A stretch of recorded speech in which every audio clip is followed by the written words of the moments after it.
आप लोग इतने संख्या में अभी मोराबादी के ऑक्सीजन पार्क में हैं, कहाँ से आए हैं और क्या मांग को लेकर?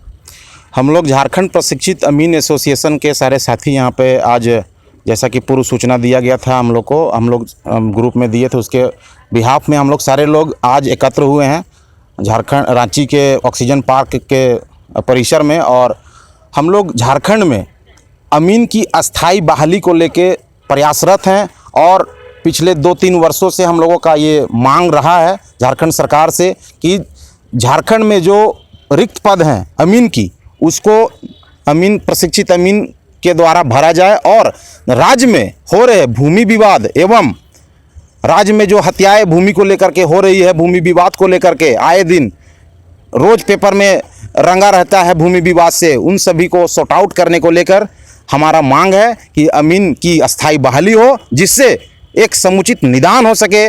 म्यूटेशन का मामला हो, जमीन निबंधन का मामला हो या जमीन नापी का मामला हो, कई ऐसे लंबित मामले हैं जिनको हम लोग सॉर्ट आउट करने के लिए प्रयासरत हैं और सरकार से मांग कर रहे हैं कि अस्थाई अमीन की बहाली पूरे झारखंड स्तर पर, प्रदेश स्तर पर जल्द से जल्द की जाए। आप लोग पूरे झारखंड से ये आए हुए हैं और झारखंड के पूरे जिलों का मांग है या कोई पर्सनल जिला से है?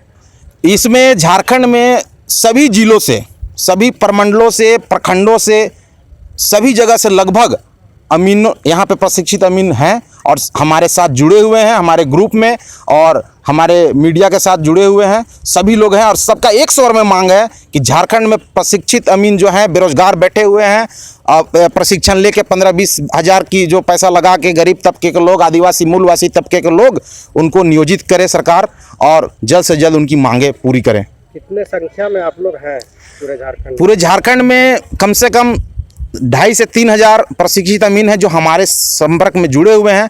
लेकिन अगर मोटा मोटी देखें तो कम से कम 5,000 लोग प्रशिक्षित हैं जो विभिन्न कॉलेजों से, सर्वेयर कॉलेजों से, ITI कॉलेजों से, अनुदान आयोग कॉलेजों से कई लोग हैं जो कम से कम 5,000 की संख्या में होंगे। आरक्षण का भी इसमें मामला है क्या? जो सरकार का रोस्टर होगा, जो आरक्षण तय करेगी, उसी में हम लोग सब आएंगे। उसका आरक्षण को लेकर हमारा कुछ इसमें विशेष नहीं है मांग। हम लोग बस, चूँकि इसमें मैक्सिमम सब लोग मूलवासी झारखंडी लोग हैं, तो हम लोग को सरकार जो तय करेगी उसी रोस्टर में हम लोग आएंगे। हम लोग को उसके लेके कुछ अभी मांग नहीं है। ये झारखंड में कितनी कमी है अमीनों की? कम से कम 500 से अधिक पद रिक्त हैं अंचल अमीन की, और फॉरेस्ट विभाग में और अन्य निबंधन विभागों में कई और भी पद रिक्त हैं। अगर मोटा मोटी देखें तो कम से कम 1000 पद पूरे झारखंड स्तर पे, झारखंड सरकार के अंदर में अमीन के पद रिक्त हैं। आप लोग जो अमीन का नियुक्ति का मांग करके जो लाए हैं, तो इसमें झारखंड में कितने जनता को लाभ होगा?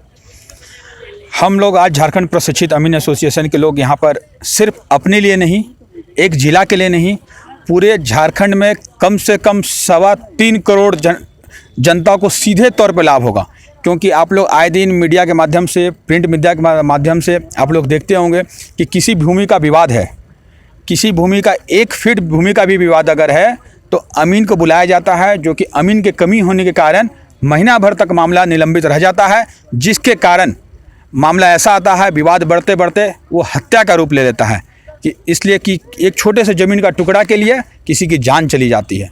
तो इसलिए हम लोग चाहते हैं कि अमीन की बहाली अगर होगी तो अगर आज मामला हुआ विवाद, क्योंकि आप अगर देखते होंगे, अगर कभी सर्वे किए होंगे, कोई भी ज़मीन में हत्या होता है तो सीधा एक दिन में नहीं हो जाता, कई दिन तक विवाद बढ़ता है और तब लोग आक्रोशित होकर एक दूसरा पे हत्या पे उतारू हो जाते हैं। तो ये सिर्फ और सिर्फ अमीनों की कमी के कारण हो रहा है। इसका सीधा उद्देश्य यही दिखा जाता है। अभी जो अमीनों कार्यरत हैं उसमें जनता का क्या फजीहत ज़्यादा हो रही है? बिल्कुल, अमीन का फजीहत इसलिए हो रही है, जनता का फजीहत इसलिए हो रही है कि ये अमीन सीमित है, बहुत कम मात्रा में। आखिर अमीन करे तो क्या करे? हर अंचल में जितना ज़रूरत है उससे कहीं बहुत कम है, काम बहुत ज़्यादा है, अमीनों की संख्या कम है।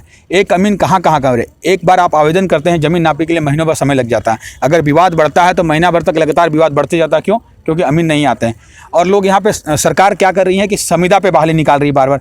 हम लोग कई बार भू राजस्व सचिव से मिलने का प्रयास किए, उन्होंने बोला कि आप लोगों की मांग जायज़ है, आप लोगों पर जल्द संज्ञान लिया जाएगा। लेकिन जाने के बाद फाइनली यही पता चलता है कि संविदा पे हर दिन बहाली आ जा रहा है। संविदा पे बहाली आने से क्या होता है कि युवाओं की रोज़गार जो है सुरक्षित नहीं है, वो मन लगा के काम नहीं कर पा रहे हैं और कहीं ना कहीं उन्हें एक बंधुआ मजदूर की तरह खटाया जाता है। उनकी तनख्वाह अगर पता करें तो 10 से 15 हज़ार के बीच में। हम आप लोगों से एक बात पूछना चाहेंगे कि क्या 10 से 15 हज़ार रुपये में युवा का घर चल पाएगा? उन्होंने 15 हज़ार रुपया के लिए कोर्स के लिए पैसा दिया था, 1 साल का समय दिया। क्यों? क्योंकि हमारा रोज़गार मिलेगा। हमें बहुत बड़ा नौकरी की तमन्ना नहीं थी। हमने अमानत किया कि झारखंड वासियों के लिए कुछ हित होगा, झारखंड में क्राइम रुकेगा, इसलिए हमने पढ़ाई किया कि झारखंडियों को कुछ फ़ायदा होगा। यहाँ की जो ज़मीन है आदिवासियों की लूटपाट हो रही है, कुछ दलाल लोग या कुछ भूमाफिया लोग जो गलत तरीके से कर ले रहे हैं, तो अमीन रहते नहीं हैं, इस कारण उनकी ज़मीन लूटी जा रही है। तो हम लोगों का प्रयास है कि उन्हें बचाया जाए, अमीनों की अधिक अस्थायी बहाली किया जाए ताकि अधिक से अधिक ज़मीनों की बचाया जा सके। सरकार के ऊपर कितना बर्डन पड़ेगा या जनता को कितना राहत मिलेगा अगर आपको परमानेंट किया जाता है? बहुत बहुत सुंदर सवाल। हम चाह रहे थे इस बात को बताया जाए, क्योंकि हमें जो नियुक्ति दिया जाएगा इससे सरकार को बिल्कुल भी बर्डन नहीं पड़ेगा। मैं इस बात को पुनः रिपीट कर रहा हूँ, हमारी बहाली से सरकार को बिल्कुल भी बर्डन नहीं पड़ेगा।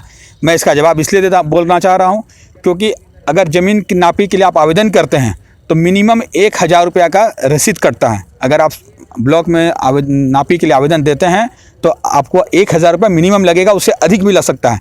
तो अगर अमीनों की मोटा मोटी लगभग 30 से 40 हज़ार रुपये की तनख्वाह होती है और एक नापी में 1000 रुपये मिलता है और कहीं कहीं ज़्यादा भी मिलता है, ज़मीन के आकार पर डिपेंड करता है। तो इससे सरकार को कहीं भी नुकसान नहीं है, बल्कि सरकारी ज़मीन भी बचेगा और सरकार का राजस्व भी बढ़ेगा, इसलिए सरकार पे कहीं भी बिल्कुल बर्डन नहीं पड़ेगा। अपना परिचय दीजिए। गौरव अग्रवाल, अध्यक्ष झारखंड प्रशिक्षित अमीन एसोसिएशन। अमीन महिला की संख्या कितनी है? अमीन में महिलाओं की संख्या बहुत ज़्यादा है और महिला अमीन में बहुत सारा ट्रेनिंग भी लिए हुए हैं और काम भी कर रही है। हर फील्ड में महिला लोग भी काम कर रही है। मेरा कहना है कि सरकार अस्थाई बहाली निकाले महिलाओं का भी अमीन में और आरक्षण के रूप में भी करे और उनको भी महिला लोग को ऑफिशियल काम में या क्षेत्र में फील्ड में काम करने का मौका मिलना चाहिए। काहे कि हर क्षेत्र में महिला लोग आगे रही है और वर्क कर रही है। तो मेरा कहना है कि अमीन में भी महिलाएं काम बहुत बेहतर तरीके से कर रही हैं, जिस तरह से और क्षेत्र में कर रही है। यहाँ तक कि महिलाएं काम हर फील्ड में कर रही है, ट्रेन चलाने से लेके, जहाज़ चलाने से लेके और घरेलू काम से लेके घर का काम भी महिला लोग कर रही है, बाहर का भी काम कर रही है। आईपीएस ऑफिसर भी बन रही है और घर आईपीएस ऑफिसर के दौरान भी घर का भी काम कर रही है। अभी भी महिलाएं ऑफिस में भी काम करके घर का सारा काम कर रही है, मैनेज कर रही है। तो उसी तरह से अमीन के क्षेत्र में भी महिलाएँ काम करेंगे और कर रही हैं। और मेरा कहना है कि सरकार अस्थाई बहाली निकाले जल्द से जल्द। महिला कोई भी पद में आ जाने के बाद सताने की बात सामने आती है, तो आप लोग अगर आएंगे तो क्या कायम रहेगा? नहीं, महिला लोग का कभी भी महिला लोग किसी को गलत आरोप नहीं लगाते हैं और जहाँ तक महिलाएं काम करने में सही तरीके से करती हैं और किसी से ऑफिस काम में करती है तो महिलाएं सही तरीके से काम करती हैं। कभी किसी को झूठा आरोप नहीं लगाती है, किसी को फंसाने वाला काम नहीं करती है। वो लोग समझदार महिला लोग खुद होती हैं कि हमको क्या करना है नहीं करना है, काहे कि इसमें महिलाओं का भी इज्जत का सवाल होता है और कोई भी महिला नहीं चाहेगी कि मेरा इज्जत को उछाला जाए, इसीलिए अपना काम सही तरीके से करना पसंद करती हैं। अपना परिचय दीजिए।